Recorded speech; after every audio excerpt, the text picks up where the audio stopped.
Assalamualaikum warahmatullahi wabarakatuh. Hamdan li rabbin khassana bi Muhammadin wa anqadana min dulumatil jahli wad dayajiri.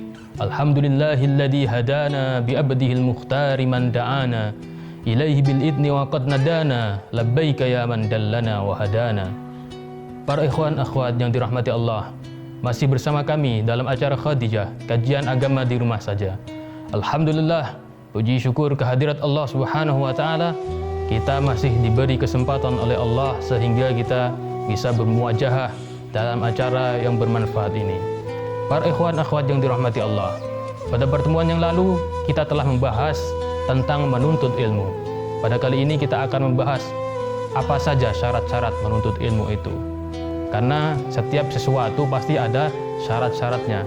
Kita mau mendaftar sekolah pun ada syaratnya, mau mendaftar pekerjaan pun ada syaratnya, mau mendaftar kuliah atau bahkan mendaftar menjadi calon suami pun terkadang diberi syarat oleh calon pemilih wanita.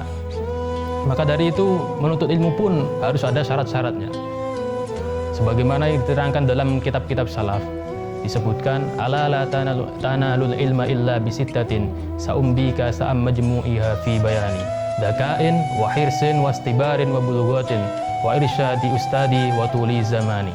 Salah satu syarat dari menuntut ilmu, dari thalibul ilmi, yaitu yang pertama harus cerdas. Kalau tidak cerdas, tentu kita akan kesulitan menangkap ilmu-ilmu, apalagi ilmu agama. Karena ilmu agama itu tidaklah mudah dalam belajar ilmu agama, karena ada perkara-perkara sulit yang harus kita pecahkan. Kalau tanpa otak yang cerdas, tentu kita akan kesulitan menangkap ilmu-ilmu tersebut. Kemudian yang berikutnya, harus bersabar, karena tidak akan memperoleh hasil, tidak akan memperoleh buah daripada ilmu kecuali orang-orang yang sabar. Karena terkadang di dalam kita menuntut ilmu ada sandungan-sandungan atau ujian yang kita lalui. Maka dari itu kita sebagai penuntut ilmu harus sabar. Terkadang kita diberi ujian oleh Allah berupa kekurangan biaya misalnya, atau ujian orang tua, keluarga, ujian dari lingkungan dan sebagainya. Kemudian syarat yang berikutnya, wa irsyadi ustadi, yaitu petunjuk dari seorang guru.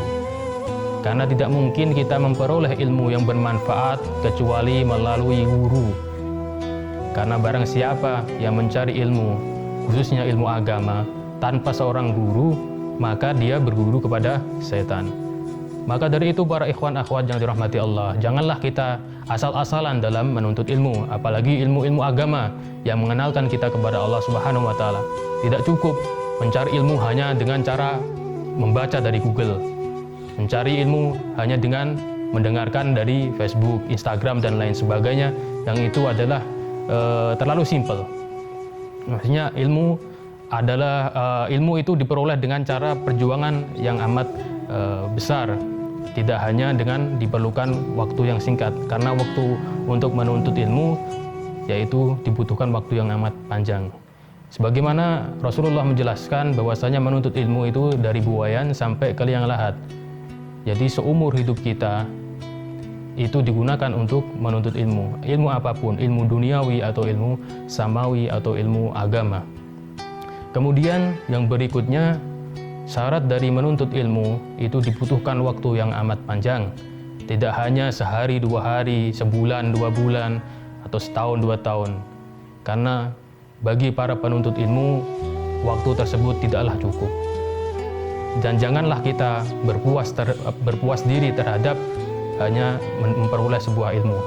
Kita harus terus menggali ilmu yang banyak supaya wawasan kita tentang ilmu dan wawasan kita untuk mengenal Allah semakin besar, sehingga menumbuhkan keyakinan kita kepada Allah Subhanahu wa taala, sehingga menjadikan kita semakin bertakwa kepada Allah Subhanahu wa taala.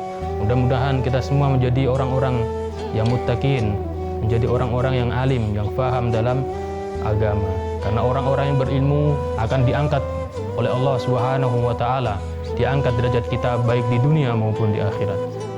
Aqulu qawli hadha wa astaghfirullah li wa lakum. Summa assalamu alaikum warahmatullahi wabarakatuh.